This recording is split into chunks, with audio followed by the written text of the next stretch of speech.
तब आंखों में आंसू लिए हुए मर्यादा पुरुषोत्तम श्री राम की चरण पादुका अपने सिर माथे पर लगाते हैं और लौट चलते हैं अयोध्या और अपने बड़े भाई मर्यादा पुरुषोत्तम श्री राम से कहते हैं कि भैया 14 वर्ष तक मैं इंतज़ार करूंगा, प्रतीक्षा करूंगा तुम्हारे आने का।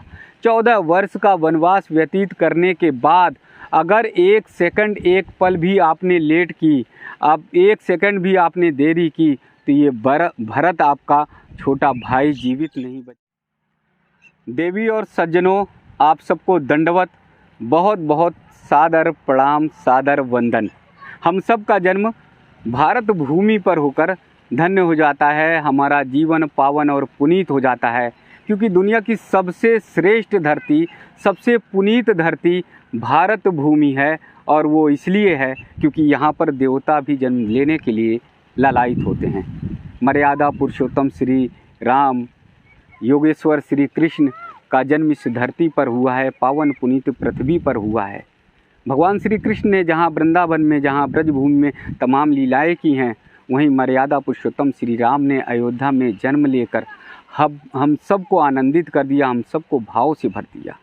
ये 2 ऐसे आधार बिंदु हैं, ये 2 ऐसे भारतीय संस्कृति के नायक हैं जिन्होंने भारतीय संस्कृति को गौरव से भर दिया, भारतीय संस्कृति को गौरवपूर्ण कर दिया। इसलिए हम सब श्रेष्ठ हैं, हम सब महान हैं, और इसीलिए हम सब अगर श्रेष्ठ हैं, महान हैं, तो हमारी महत्ता भी बहुत बड़ी होनी चाहिए, हमारे विचार भी उसी तरह से महान होने चाहिए, हमारी जीवन शैली भी महान होनी चाहिए। हमारे आचरण से दुनिया के लोग सीखें, हमारे व्यवहार से दुनिया के लोग सीखने की कोशिश करें, ऐसा आचरण और ऐसा व्यवहार करना चाहिए। लेकिन अभी देखा जा रहा है हम सब खुद गलत मार्गों पर जा रहे हैं, अपनी संस्कृति, अपनी सभ्यता, अपने संस्कार से विमुख होते हुए एक ऐसी धारा में बहते चले जा रहे हैं जो हमारी संस्कृति नहीं है, जो हमारा व्यवहार नहीं है। जहाँ पर मर्यादा पुरुषोत्तम श्री राम का पावन पुनीत जीवन दर्शन हम सब के जीवन में आता है, वहीं पर हमारा आचरण अव्यवहारिक हो जाता है।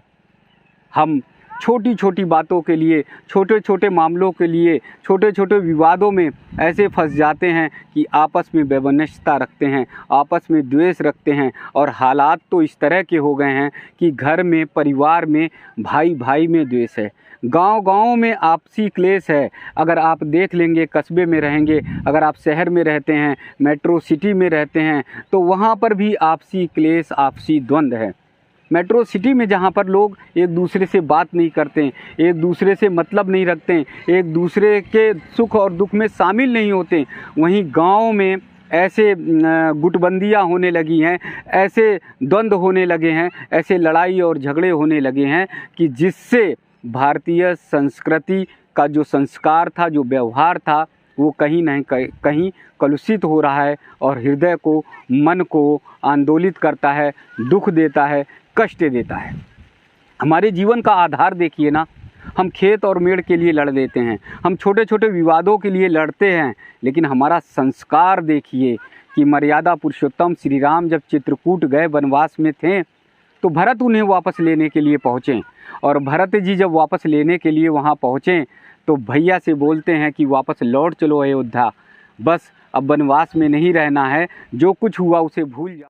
मर्यादा पुरुषोत्तम श्री राम कहते हैं कि नहीं प्रिय अनुज, ये जो कुछ भी हुआ है ये विधाता का खेल है और पिता की आज्ञा, पिता का आदेश है, उसका पालन मैं ज़रूर करूँगा।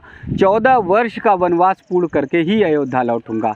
अंत में जब विवश हो जाते हैं, भरत हार जाते हैं, तब आँखों में आंसू लिए हुए मर्यादा पुरुषोत्तम श्री राम की चरण पादुका अपने सिर माथे पर लगाते हैं और लौट चलते हैं अयोध्या और अपने बड़े भाई मर्यादा पुरुषोत्तम श्री राम से कहते हैं कि भैया 14 वर्ष तक मैं इंतज़ार करूंगा, प्रतीक्षा करूंगा तुम्हारे आने का।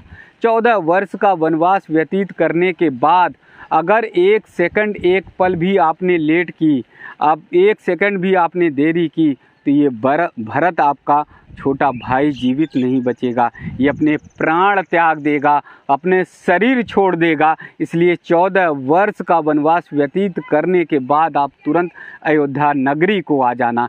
ये है हमारी संस्कृति, ये है हमारा संस्कार। पूरी राज सत्ता अयोध्या की भरत ने ठुकरा दी, एक तरफ छोड़ दिया और बड़े भाई की चरण पादुका और खड़ायु को सिर माथे पर लिया और लेने के बाद बस एक स्मरण, बस एक याद कि 14 वर्ष की तिथि कब पूरी हो और भैया कब अयोध्या की ओर लौटें। इस संस्कार को हम भूल जा रहे हैं, इस संस्कृति को हम भूल जा रहे हैं, इस व्यवहार को हम भूल जा रहे हैं जिससे दुनिया सीखती, उसको विस्मृत करते चले जा रहे हैं। आज संकल्प लीजिए, हम सब संकल्प लें कि हम सब अपने भारतीय संस्कृति आचरण व्यवहार से सीखेंगे और दुनिया को एक दृष्टि देंगे, दुनिया को एक सीखने का मौका देंगे कि हमारी श्रेष्ठ संस्कृति कितनी श्रेष्ठ है, हमारे संस्कार कितने श्रेष्ठ हैं। तो इसलिए मेरा फिर एक बार आप सबको दंडवत है, आप सबको प्रणाम है। नई पीढ़ी के अपने बच्चों को, छोटे छोटे बच्चों को अपने संस्कार से जोड़िए, अपनी संस्कृति से जोड़िए। आप सबको दंडवत, आप सबको बहुत बहुत प्रणाम।